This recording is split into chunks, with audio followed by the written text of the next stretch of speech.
Hello there. So I am back. Now, today let's just go straight to the point. Rwanda does it again. The provocation of Congo, the lies, the propaganda by the Tutsi government in Rwanda, the Paul Kagame-led government in Kigali has done itself again. And I'm going to tell you what I'm talking about. So, yesterday or the day before yesterday, there was a communication, that is a communique, from the government of Rwanda issued to the African Union in form of a protest.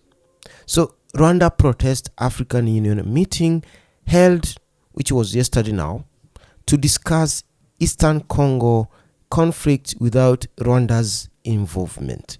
That is the breaking news. And I'm going to read you the letter. So the letter is dated 3rd March, right, which is Sunday. And it goes to the CEO or the chairman of the African Union Commission. That is Moussa Faki Mahamat. And this is what they said. They said, the government of Rwanda has learned about planned virtual meeting scheduled on 4th March 2024. That is, the meeting was to take place yesterday on Monday. And the meeting is about Peace and Security Council, right? That is the body that is meeting through that virtual meeting. It's Peace and Security Council of the African Union. And they to consider the situation in Eastern DRC. And in this case, Rwanda is using EDRC as the acronym for that. And they're saying the deployment of the South African Development Community Mission, also known as SAMIDRC, to Congo.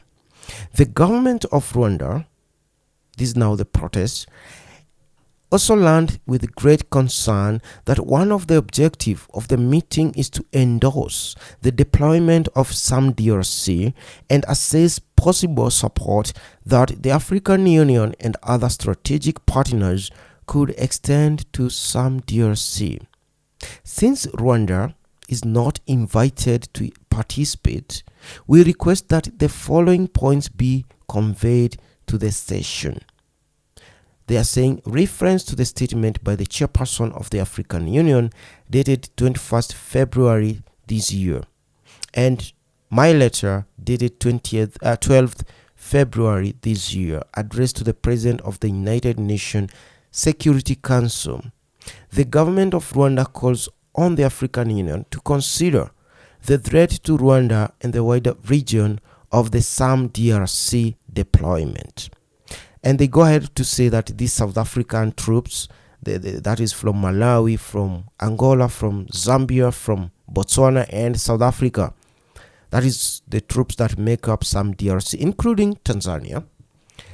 They're saying this group is fighting alongside the Congolese army, in this case FRDC, which include FDLR genocidal forces, ethnic-driven local armed group allied to FDLR under the umbrella of Wazalendo, and Burundi armed forces under the bilateral arrangement, as well as European mercenaries and private military security companies, including one associated with the former Blackwater, as reported by the United Nations group of experts on DRC.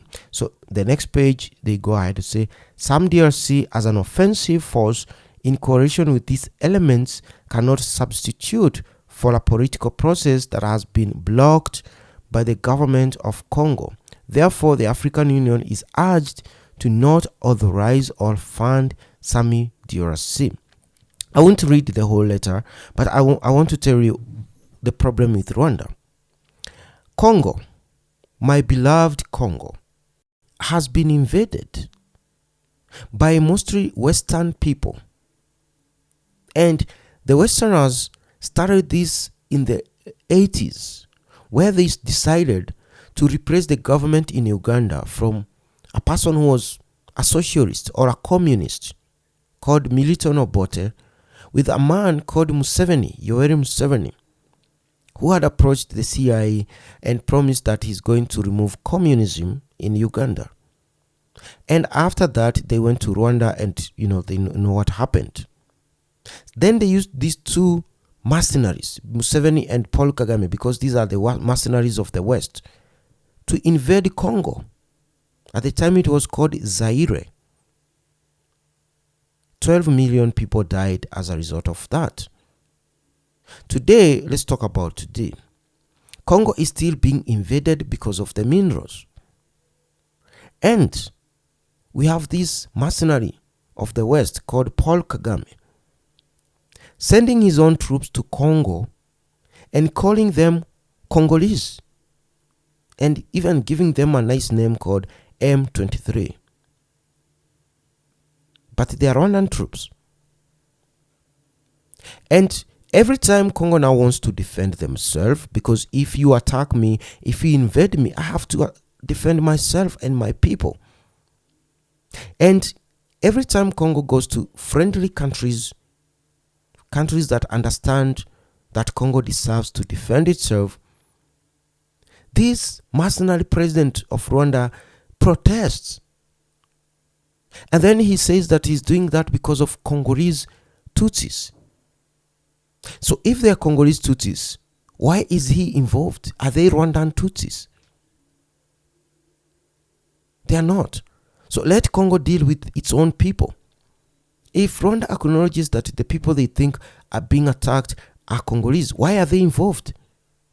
So that shows you that they are not Congolese Tutsis. And then coming to this letter here, SAMIDRC, that is the South African Development Community, troops from Malawi, troops from Zambia, soldiers from Botswana, a lot of them, 3,000 of them from South Africa. We have a good number of them from Namibia. We have a huge number of them, close to 2,000 from Tanzania, the beautiful, beloved defender of Africans, Tanzania. Tanzania has defended South Africa. Tanzania has defended everyone in the region. They have that history. And they are also in Congo.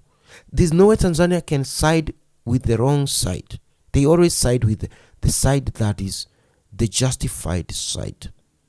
And then we have Burundi, a country that has never harmed anyone. All these troops, they belong to a group called the South African Development Community Mission for Congo. That is the SAMIDRC. And the African Union is saying that let's look at a way that we can finance these troops. Let's look for a way that we can sometimes, reconcile the budget used by countries like Malawi and Burundi. These are not wealthy countries. So if they spend $100 million maintaining troops in Congo, let's find a mechanism where we can refund them the same money or part of that money. Because these are not wealthy countries, but they have decided to really support Congo. So that is the meeting. But Rwanda is scared. They don't want the African Union to finance this good cause of defending our motherland, Congo. Rwanda says that these elements, now they're calling the Burundi troops elements. They're also calling Congolese army elements, as if they are not legal troops of that country. Then they are calling the people who live in Kibumba, Burungu, Mushaki, Mweso, Ruchuru, the young men I told you about called Wazarendo, which is a Swahili name for patriots. These people, these young men, have their sisters, have their mothers, and their elderly grandmothers, and their elderly grandfathers, and their parents in camps, makeshift camps near the city of Goma, and about 10 people are dying in these camps from cholera, from lack of food, from diseases, because they are crammed together in these smaller camps. And these young men have decided that we have to fight and liberate our lands so that our fathers, our grandmothers, and our old people can go back to our farms. So these young men decided to leave these camps, and they took up guns to defend their lands and kick out these Rwandan mercenaries and Rwandan terrorists that are being sent by this president of Rwanda to this territory. These are called Wazalendo. And they have not crossed the border from Congo to Rwanda. They are not aggressors. They are not invaders. They are defenders. And they are not defending anything else but their land. They are defending their territories where they were born. Most of them are operating from where they were born. So Rwanda is calling them elements. They want to label them as bad people. So that is what is happening. And this is so despicable by the Rwandans. It is shameful by this murderous regime in Kigali. And they have the audacity to discuss matters about the safety and security of another country, and they make it in the letter sound as if it is their right and they are entitled to be consulted when a neighboring country decides how it wants to defend itself from invasion. So it's an invading country trying to dictate the terms of the country being invaded, trying to dictate how that country should defend itself, trying to dictate the kind of friends and other countries that should support the victim or the country being invaded. It is that audacity that we should be talking about. So go to the comment section below and tell me, do you think the Rwandan president is now a mad person? Do you think the whole Rwandan government is run by mad people?